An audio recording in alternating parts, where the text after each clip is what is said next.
Ibu yang kami hormati, selanjutnya kita akan mengikuti sesi webinar nasional GPR Conference 2024.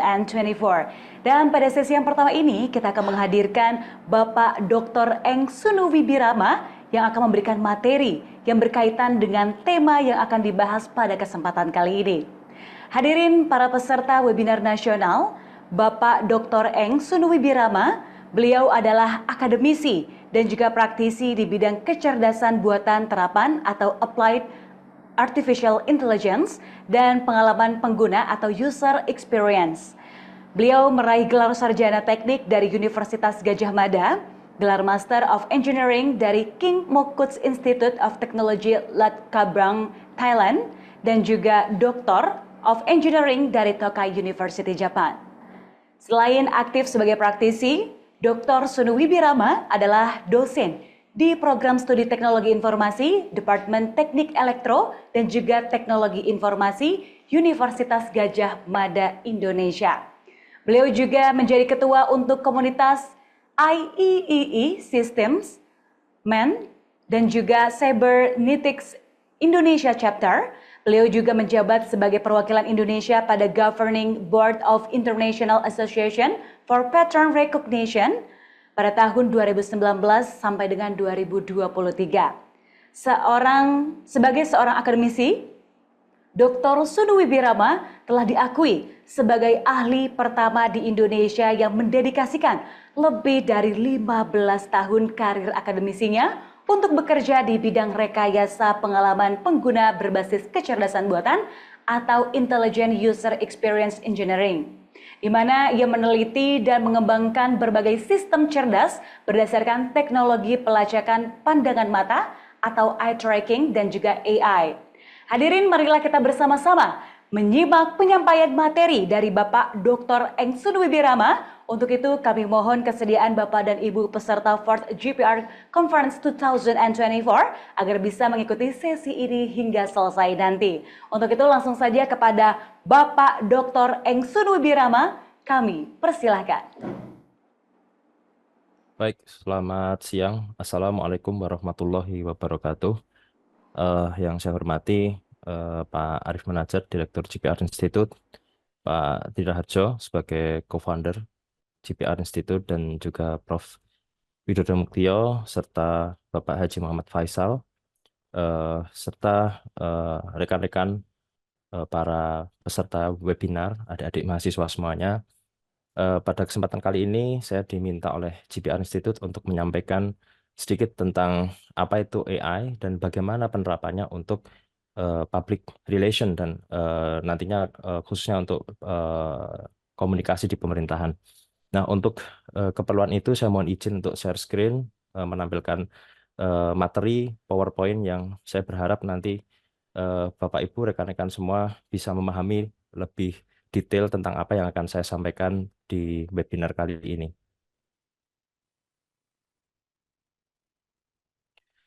Baik, nah judul dari materi saya adalah AI for Government Public Relation and Communication, atau bagaimana kita menerapkan kecerdasan buatan untuk public relation, kehumasan dan komunikasi di pemerintahan. Nah, sebelum kita masuk ke materi, ada sebuah video yang sangat menarik yang menjadi pembuka untuk materi hari ini.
Nah, baik Bapak dan Ibu, rekan-rekan semua, video singkat yang tadi saya putarkan adalah sekilas tentang revolusi industri yang terjadi di dunia ini. Dalam video tersebut disampaikan bahwa ada 4 revolusi industri. Revolusi industri yang pertama ditandai dengan munculnya mesin uap yang menggantikan tenaga manusia dan hewan dan banyak digunakan dalam industri yang sifatnya fisik. Kemudian revolusi industri yang kedua muncul dengan adanya listrik ya dan menggantikan sebagian dari mesin uap sehingga industri menjadi lebih efisien, menjadi lebih cepat dan menjadi lebih ramah lingkungan.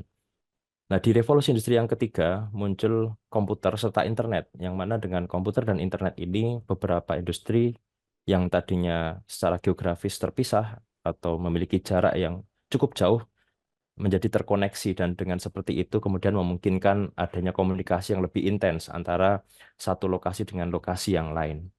Nah, di revolusi industri yang keempat, Bapak dan Ibu, rekan-rekan semua tadi melihat bahwa ada perbedaan yang cukup mencolok dibandingkan revolusi industri yang pertama, kedua, dan ketiga, yaitu di revolusi industri yang keempat, para pelaku industri lebih fokus kepada data, di mana di revolusi industri satu, 2, dan 3, mereka fokus pada infrastruktur fisik.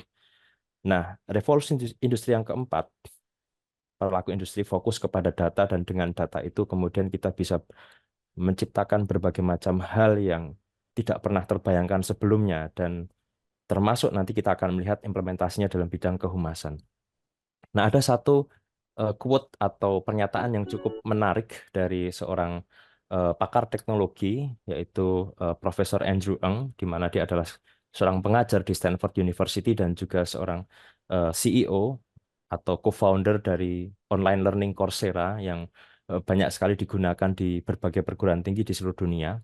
Beliau menyebutkan bahwa AI itu diibaratkan seperti listrik, ya, just as electricity transform almost everything 100 years ago. Kata beliau, seperti listrik itu mentransformasikan hampir apapun 100 tahun yang lalu, maka beliau mengatakan hari ini saya mengalami kesulitan untuk memikirkan industri yang tidak akan terpengaruh oleh AI di masa yang akan datang atau di beberapa tahun berikutnya. Nah, termasuk nantinya dalam industri kehumasan ya atau dalam praktek-praktek kehumasan untuk pemerintah, AI juga akan eh, mempengaruhi proses atau bahkan nanti eh, bisnis proses dan juga hasil yang dikeluarkan oleh berbagai perangkat AI. Nah, sebelum kita masuk ke implementasi AI untuk government public relation and communication, gitu ya, saya ingin menjelaskan sedikit tentang apa itu AI dan apa sih sebenarnya teknologi AI yang saat ini sering kita dengar. Nah, kalau kita bicara AI, maka kita bicara sebuah bidang ilmu sebenarnya yang mempelajari proses pengambilan keputusan secara otomatis dengan meniru bagaimana manusia bekerja atau bagaimana alam ini berperilaku atau bekerja. Nah, sebenarnya sistem berbasis AI itu sudah banyak kita temui dalam kehidupan kita sehari-hari. Misalkan ketika kita menggunakan Google Maps atau menggunakan berbagai macam tool yang canggih dalam smartphone kita atau handphone kita, atau bahkan menggunakan perangkat ChatGPT yang saat ini menjadi sebuah aplikasi yang viral atau banyak dikenal oleh masyarakat, khususnya generasi muda. Nah, itu semua adalah perangkat yang menggunakan teknologi AI, sehingga dalam perangkat tersebut teman-teman bisa misalkan menentukan jarak yang terdekat dari satu titik ke titik yang lain, atau bahkan mengkonversi speech atau apa yang kita sampaikan menjadi teks, atau bahkan kemudian menghasilkan konten-konten yang menarik hanya dengan berbasis teks. Nah, AI sendiri, rekan-rekan semuanya, Bapak dan Ibu, itu sebenarnya sebuah bidang ilmu yang sangat besar dan sangat luas. Tapi yang saat ini kita kenal adalah salah satu subspesialis atau sub bidang dari AI, yaitu machine learning, di mana kemudian mesin ini kita ajari atau mesin ini kita training untuk mengambil keputusan secara otomatis tanpa harus diberitahu langkah-langkahnya secara eksplisit. Caranya bagaimana? Mesin itu kita berikan data yang sudah ada jawabannya. Kemudian mesin itu kita minta untuk mencari hubungan antara data atau input dengan jawaban tadi, sehingga hubungan atau relasi yang sudah ditemukan oleh komputer tadi dapat kita gunakan untuk memprediksi apa yang akan terjadi setelah itu, atau data-data baru yang belum pernah dilihat oleh mesin itu sebelumnya. Nah, kalau kita andaikan antara AI atau machine learning dalam konteks pembicaraan kita hari ini dengan pemrograman komputer tradisional, kalau kita melihat dua tabel ini, di tabel sebelah kiri, Bapak dan Ibu akan melihat pemrograman tradisional, yaitu kita memiliki data dan kita memiliki peraturan atau rule yang ada dalam komputer tadi atau program komputer, kemudian kita mendapatkan jawaban dari data tadi. Ya, jadi kalau 3 tambah 4 sama dengan 7, 5 tambah 6 sama dengan 11, 5 tambah 7 sama dengan 12, dan 3 tambah 5 sama dengan 8, itulah program komputer tradisional, yaitu kita memiliki data, kita memiliki rule atau peraturan, dan kita mendapatkan jawaban menggunakan komputer. Ini mirip seperti kalkulator, Bapak dan Ibu. Tapi kalau kita bicara machine learning, maka kita memiliki data, kita memiliki jawaban. Sehingga dengan adanya data dan jawaban itu, kita bisa memprediksi apa yang menghubungkan atau apa yang menjadikan data dan jawaban itu menjadi saling terkoneksi. Nah, dengan melihat tabel di sebelah kanan, rekan-rekan Bapak dan Ibu pasti akan tahu bahwa rule atau aturan yang menghubungkan antara data dengan jawaban ini adalah perkalian. Nah, mengapa kita dengan mudah menemukan rule tadi? Karena apa yang saya tampilkan dalam slide ini sangat sederhana, yaitu data yang muncul di sini hanya ada 2 kolom dan jawabannya hanya ada 1 kolom. Sementara baris yang ada di dalam slide ini itu hanya ada 4. Ya. Nah, mesin itu kita gunakan untuk memprediksi atau menghasilkan aturan ketika kolom-kolom yang ada di slide ini tidak hanya 2, tapi bisa kita sebutkan misalkan 10 atau bahkan sampai 100 kolom. Dan barisnya tidak hanya 4. Ya, di sini kita hanya menyampaikan 4 baris, tapi bayangkan ada 1 juta baris. Nah, disitulah kemudian machine learning atau AI itu bisa memberikan rule atau aturan yang tidak mampu dihitung oleh manusia secara kognitif, gitu. Dan rule atau aturan tadi akan digunakan oleh komputer untuk memprediksi data-data baru. Itulah yang terjadi dengan generatif AI, di mana kemudian kita memasukkan teks, ya, kemudian teks tersebut diubah oleh komputer menjadi eh, teks yang baru atau menjadi gambar atau menjadi video, dan nanti akan kita tunjukkan contoh-contohnya. Nah, machine learning ini berkembang pesat dan pada akhirnya saat ini yang digunakan oleh banyak sekali kalangan termasuk praktisi kehumasan nantinya dan juga mungkin marketer di seluruh dunia adalah pengembangan dari machine learning, yaitu deep learning, di mana kemudian dibandingkan dengan machine learning, deep learning ini mampu memproses data yang jauh lebih besar dibandingkan machine learning serta dengan teknologi yang lebih kompleks. Salah satu aplikasi deep learning yang barangkali Bapak dan Ibu sering menggunakan adalah aplikasi mengidentifikasi wajah, ya, misalkan untuk sistem presensi atau menggunakan sidik jari eh, dengan presensi menggunakan fingerprint. Itu semua adalah beberapa aplikasi deep learning. Bahkan di smartphone yang Bapak Ibu gunakan, ya, deep learning itu bisa secara otomatis mengenali wajah kita di antara koleksi foto-foto yang ada di galeri atau di antara tumpukan foto-foto digital yang lainnya. Nah, generatif AI yang tadi sudah disebutkan oleh Prof. Widodo adalah sebuah aplikasi deep learning yang cukup menarik dan sangat viral hari ini, karena generatif AI ini bisa mengubah data yang berupa teks biasanya menjadi luaran yang tidak hanya teks baru atau tidak hanya berupa jawaban dari pertanyaan yang kita masukkan, tapi juga bisa menghasilkan berbagai macam media, misalkan gambar, suara, bahkan video, sebuah teknologi yang saat ini masih dalam pengembangan, tapi sudah mencapai eh, puluhan bahkan jutaan user, yaitu ChatGPT. Nanti kita akan coba lihat contoh-contohnya, Bapak dan Ibu, rekan-rekan semua. Nah, di balik kecanggihan ini, tentunya sebagai praktisi kehumasan yang rekan-rekan nanti yang akan jalani di masa yang akan datang, tentu perlu melihat bagaimana pro dan kontra dari teknologi ini dan bagaimana kemudian kita bisa menggunakan teknologi ini secara lebih beretika dan bertanggung jawab. Nah, kenapa kemudian AI ini penting untuk public relation? atau kehumasan dan juga untuk komunikasi publik. Tentu yang pertama, AI ini sangat-sangat menarik untuk kita implementasikan karena AI ini mampu mengotomasi tugas-tugas yang sifatnya repetitif atau berulang. Sehingga Bapak dan Ibu atau rekan-rekan semua yang bergelut di praktisi kehumasan dan komunikasi publik bisa lebih fokus memikirkan strategi-strategi yang sifatnya lebih abstrak, ya, strategi yang sifatnya lebih jangka panjang dibandingkan dengan mengurusi proses yang sifatnya mekanik. Sehingga dengan demikian arahnya nanti adalah meningkatnya efisiensi dan produktivitas dari Bapak dan Ibu semuanya. Selain itu saya juga akan menunjukkan bahwa dengan AI, Bapak dan Ibu nanti bisa melakukan riset atau memahami berbagai macam dokumen yang tadinya mungkin Bapak dan Ibu harus membaca dokumen tersebut secara manual, tapi dengan AI Bapak dan Ibu bisa merangkum dokumen tadi dan membaca dengan cepat serta bisa bertanya bahkan ke AI apa sih yang ada di dokumen itu dan AI bisa menjawab dengan precise, dengan tepat apa yang ada di dokumen itu sehingga seolah-olah kita berkomunikasi dengan teman. Alih-alih kita membaca secara manual dan merangkum dokumen tadi, kita bisa menggunakan AI untuk berdialog ya dengan bermodalkan satu buah file saja. Nanti saya akan tunjukkan contohnya.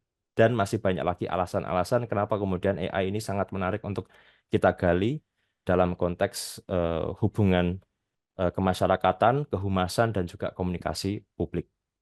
Nah, Bapak dan Ibu, ini adalah rangkuman satu slide yang mana nanti Bapak dan Ibu bisa petakan kira-kira saya bisa menggunakan AI untuk apa atau untuk keperluan apa.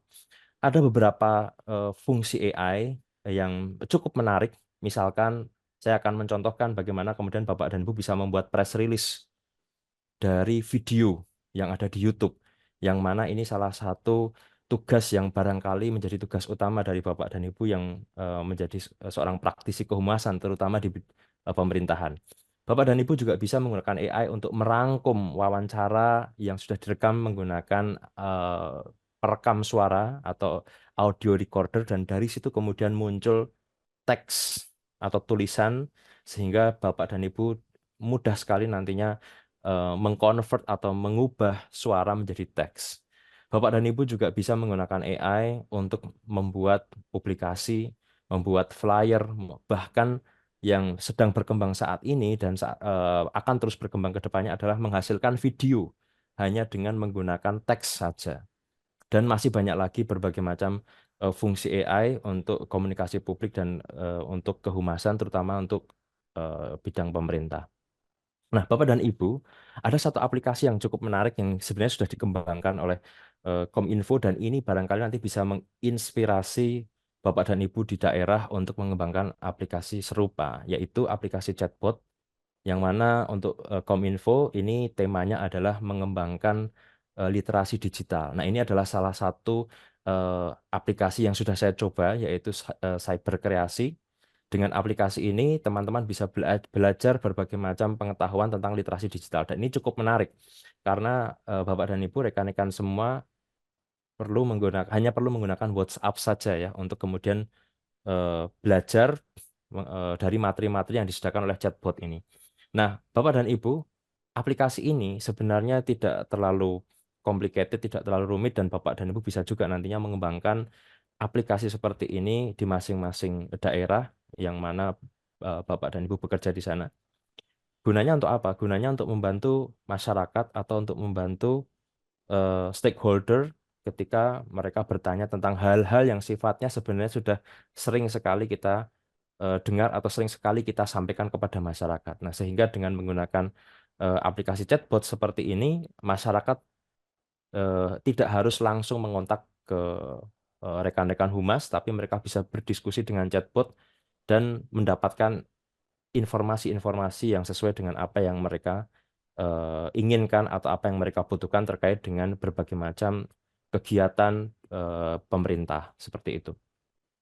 Nah, kemudian Bapak dan Ibu semuanya, rekan-rekan, aplikasi ChatGPT itu bisa juga kita gunakan untuk menghasilkan gambar atau citra. Ini adalah salah satu hasil eksperimen saya, yaitu karena kita sebentar lagi menjelang kemerdekaan ya, hari kemerdekaan, maka saya ingin ChatGPT ini menghasilkan sebuah gambar, yaitu sebuah gambar anak yang berlari di tengah kota dengan memegang bendera Indonesia. Nah, saya memasukkan perintah seperti ini, Bapak dan Ibu. I want to generate an image of a boy running in a cityscape while holding an Indonesian flag. Bapak dan Ibu bisa juga memasukkan perintah dalam bahasa Indonesia. Nah, setelah kita masukkan perintah, maka ChatGPT bisa menghasilkan gambar seperti ini. Dan Bapak dan Ibu bisa mengeksplor banyak sekali fitur-fitur ChatGPT, khususnya untuk image generation atau menghasilkan gambar ini tentunya dengan menggunakan fitur berbayar ya. Saya kebetulan menggunakan akun berbayar di ChatGPT dan ini adalah salah satu fungsi dari ChatGPT yaitu kita bisa mengubah teks atau deskripsi menjadi gambar. Nah, ada juga sebuah aplikasi AI yang bernama Imagine.art gitu ya, yang mana aplikasi ini bisa menghasilkan video. Nah, dengan teks yang sama, rekan-rekan semua, aplikasi ini bisa menghasilkan video animasi meskipun durasinya cukup pendek karena saya menggunakan akun yang free atau tidak berbayar. Dan dari situ kita bisa mengunduh video-video tersebut serta video tersebut kalau teman-teman nantinya bisa mengedit video tadi bisa menjadi pelengkap dari sebuah tayangan video yang lebih panjang tentunya durasinya. Ya, jadi video ini berfungsi sebagai stok video untuk presentasi yang lebih lama atau durasinya lebih panjang. Nah, di samping Imagine.art ada juga Hyper.ai, salah satu aplikasi lain yang berfungsi untuk mengenerate video dari teks dengan teks yang sama, bahkan Hyper.ai ini bisa menghasilkan video yang berbeda. Ya, jadi ada 3 video yang berbeda. Di sini saya memilih salah satu video yang eh, ilustrasinya cukup mendekati bendera Indonesia. Ya, jadi video yang pertama yang saya pilih, ya, video yang kedua dan ketiga tidak saya pilih, Bapak dan Ibu. Dan dari sini kita bisa melihat perbandingan ini adalah animasi singkat, ya. Jadi kita lihat animasi yang dihasilkan oleh Hyper.ai dan Imagine.art. Nah, Bapak dan Ibu semuanya, ini adalah salah satu contoh saja bagaimana kemudian AI bisa mempermudah tugas Bapak dan Ibu semua ketika Bapak dan Ibu dihadapkan pada deadline yang ketat atau kemudian dihadapkan pada eh, sebuah project yang mengharuskan Bapak dan Ibu membuat sebuah profile dalam bentuk digital, dalam bentuk video. Nah, di masa yang akan datang, saya yakin aplikasi-aplikasi ini akan terus berkembang dan lebih akurat lagi, lebih akurat lagi, lebih bagus lagi, bahkan lebih menarik lagi hasilnya. Nah, aplikasi yang kemudian saya gunakan untuk mengenerate video menggunakan teks saat ini masih dalam proses beta atau pengembangan dan saya yakin dalam beberapa bulan ke depan aplikasi ini akan jauh lebih berbeda, jauh lebih sophisticated, lebih canggih dibandingkan yang sudah saya hasilkan di eksperimen yang saya tampilkan pada slide ini, Bapak dan Ibu semuanya. Nah, baik, kemudian ada juga aplikasi AI yang bernama TurboScribe.ai, yang mana aplikasi ini sebenarnya adalah aplikasi yang dapat kita gunakan untuk mentranskrip atau menerjemahkan suara dan video menjadi teks. Tentunya ini sangat menarik sekali untuk Bapak dan Ibu yang mana dalam praktek-praktek kehumasan Bapak dan Ibu harus mewawancara, harus merekam berbagai macam event dan dari sana Bapak dan Ibu barangkali harus menerjemahkan konten-konten tadi menjadi naskah untuk publikasi digital. Nah, saya mencoba juga aplikasi ini ya. Jadi aplikasi ini versi free-nya bisa kita gunakan 3 file per hari. Saya kira ini sangat menarik ya. Jadi versi free-nya bahkan 3 file gratis itu bisa kita terjemahkan ya audionya menjadi teks di sini. Nah, ini adalah percobaan yang saya lakukan kemarin ya tanggal 16 Juli di mana saya merekam suara saya menggunakan aplikasi perekam suara kemudian mengunggah file atau berkas tadi dalam aplikasi TurboScribe dan dengan TurboScribe tadi kita bisa mengubah suara menjadi teks dan teks ini bahkan bisa diunduh dalam berbagai macam format di mana kemudian teman-teman bisa mengedit, menambahkan dan menampilkan dalam bentuk yang diinginkan. Baik, Bapak dan Ibu semuanya, selain TurboScribe, kembali kita menggunakan ChatGPT. GPT ini sangat luar biasa dan bahkan bisa membuat press release Bapak dan Ibu dari video YouTube seandainya ada berita-berita yang kemudian diunggah atau diupload ke YouTube. Nah, ini adalah salah satu contoh yang kemarin saya coba transkrip ya dengan menggunakan GPT. Jadi saya mencari video kemajuan teknologi digital, kemudian muncul video kartun animasi, ya. Saya kemudian memasukkan perintah seperti yang ada di kanan. Hello, please create a 500 words press release in bahasa Indonesia from the following YouTube video. Kemudian kita masukkan link YouTube-nya dan kita langsung mendapatkan press release-nya sehingga teman-teman bisa dengan mudah sekali mengubah-ubah apa yang ada di konten press release tadi. Nah, saya membayangkan pekerjaan teman-teman akan menjadi jauh lebih mudah, lebih cepat, lebih efisien, lebih efektif dengan menggunakan ChatGPT seperti yang sudah saya jelaskan di slide ini. Nah, kemudian yang lain ada analisis tren, Bapak dan Ibu. Jadi kalau rekan-rekan semua, Bapak dan Ibu saat ini sedang mencoba melihat tren yang berkembang di masyarakat, Bapak dan Ibu bisa menggunakan aplikasi Google Trends, yaitu aplikasi yang dikembangkan oleh Google untuk membandingkan jumlah pencarian untuk beberapa kata kunci tertentu. Ini salah satu yang saya masukkan adalah kata kunci pilkada dan IKN. Nah, di sini teman-teman, Bapak dan Ibu bisa melihat tren yang berkembang. Jadi naik turunnya pencarian itu bisa kita lihat kapan dan jam berapa. Bahkan orang eh, mencari kata kunci tadi. Sehingga ketika teman-teman bisa melihat grafik ini, teman-teman bisa mengoptimalkan kapan teman-teman harus mengunggah berita. Ya, jadi dengan melihat grafik naik turunnya, kalau teman-teman mengunggah berita di waktu yang tepat, maka berita itu akan lebih cepat dikonsumsi, lebih cepat viral, karena kita tahu bagaimana pola pencarian dari pengguna Google untuk kata kunci tertentu. Nah, silakan nanti di-explore, ini gratis, tidak berbayar. Google Trend bisa teman-teman manfaatkan untuk mencari tren yang saat ini sedang berkembang.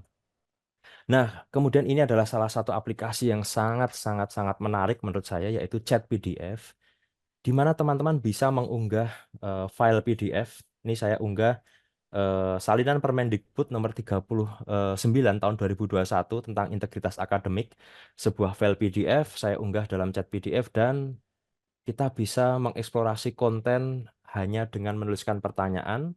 Chat PDF kemudian memberikan jawabannya bahkan nomor halamannya, di mana kemudian ini akan memudahkan kita mengeksplorasi di halaman berapa informasi tersebut tersedia. Nah, bayangkan teman-teman harus membaca sebuah peraturan yang dikeluarkan oleh pemerintah, dan teman-teman harus memahami peraturan itu dalam waktu yang sangat cepat.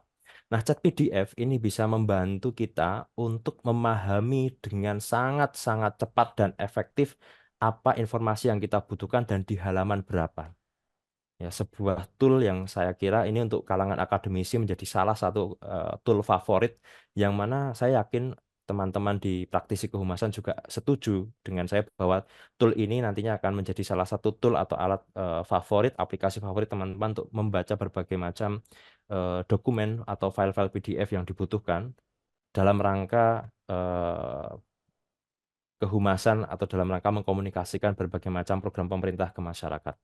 Nah, di balik kemudahan yang tadi sudah saya sampaikan, Bapak dan Ibu, ada beberapa concern etik untuk penggunaan teknologi AI. Yang pertama adalah bias dalam hasil atau bias dalam penyampaian konten, di mana kemudian AI itu tidak memiliki aturan yang baku tentang apa yang salah dan apa yang benar. Kalau teman-teman menggunakan ChatGPT, ya, teman-teman harus melakukan validasi, harus memeriksa kembali apa yang dihasilkan oleh ChatGPT, karena bisa jadi ChatGPT ini menghasilkan sesuatu yang tidak kita inginkan dan keluar dari nilai-nilai moral yang kita sepakati dan kita anut bersama sebagai bangsa Indonesia. Kemudian yang kedua adalah hoax dan informasi palsu, di mana kita saat ini susah sekali ya dengan adanya AI ini membedakan konten yang asli, ya, foto yang asli dengan foto yang dihasilkan oleh AI. Nah, disinilah kemudian perlunya aturan yang jelas atau perlunya tata etika yang jelas tentang apa saja yang boleh disampaikan dan bagaimana kemudian masyarakat bisa mengenali konten itu dengan mudah. Tentunya di beberapa aplikasi AI, mereka mencantumkan watermark atau tanda yang kemudian memberitahukan kepada penikmat konten atau para audiens bahwa konten ini sebenarnya AI generated atau dihasilkan oleh tool AI. Kemudian tanggung jawab atau liability. Ya, jadi AI ini semakin berkembang dan disitulah kemudian pentingnya eh, pemangku kebijakan yang nantinya akan menjadi penanggung jawab ketika kemudian AI tadi membuat kesalahan. Nah, kemudian ada juga masalah privasi, di mana kemudian data-data yang masuk ke dalam aplikasi AI seperti ChatGPT ini tidak jelas bagaimana penyimpanannya dan bagaimana penggunaannya. Sehingga untuk teman-teman praktisi kehumasan, saya berharap nantinya teman-teman bisa memilih data-data mana yang bisa kita upload ke ChatGPT dan data-data mana yang tidak kita upload karena aspek kerahasiaan atau keamanan dari data tersebut. Serta yang terakhir adalah repetitive predictable jobs akan terotomasi. Jadi pekerjaan yang repetitif berulang itu akan terotomasi sehingga untuk teman-teman yang saat ini melakukan pekerjaan atau tugas-tugas yang repetitif atau berulang, teman-teman harus bersiap-siap kembali untuk belajar bagaimana menggunakan AI yang efektif sehingga nantinya teman-teman memiliki skill atau kemampuan baru dan tidak tergantikan oleh orang lain yang lebih expert, lebih ahli menggunakan perangkat AI. Nah, ini adalah rangkuman roadmap penerapan AI untuk komunikasi publik di pemerintah. Tentu yang pertama yang harus kita lakukan adalah memahami apa itu AI dan hari ini adalah salah satu pintu pembuka untuk rekan-rekan semua memahami AI. Kemudian yang kedua adalah piloting atau mencoba AI untuk tugas-tugas tertentu. Kemudian scaling, ya, memperbesar cakupan penggunaan AI. Kemudian bisa juga teman-teman mengidentifikasi use case ya atau hal-hal yang kemudian bisa diselesaikan dengan AI dan sifatnya spesifik. Kemudian perlu ada juga para ahli yang mengkaji aspek ethics ya atau tata etika dari penggunaan AI dan pada akhirnya perlu adanya formulasi peraturan penggunaan AI dalam lingkup Iya, iya, Bunda. komunikasi publik dan juga eh, kehumasan Iya, di lingkup Bunda. pemerintahan.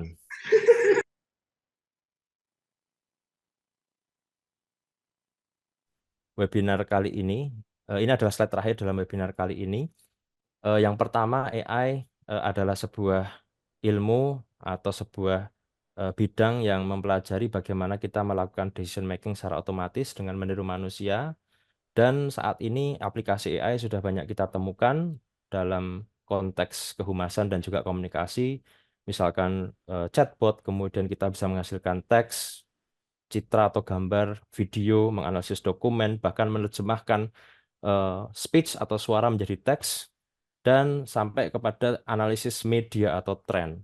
Nah, yang jelas dalam penggunaan AI ini adalah sebagai bangsa Indonesia yang memegang nilai-nilai moral tertentu, tentunya kita harus melihat apa value dari bangsa Indonesia yang kita anut dan pengembangan AI atau penggunaan AI seharusnya mengikuti nilai-nilai moral yang kita anut. Dan yang terakhir, perlu adanya sebuah roadmap yang dikembangkan di masing-masing tata kelola atau pemerintahan untuk memastikan bahwa penggunaan AI bisa dilakukan secara efektif dan aman kaitannya dengan data-data atau kaitannya dengan konten yang dihasilkan oleh AI itu sendiri. Saya kira itu saja yang bisa saya sampaikan. Terima kasih sekali lagi.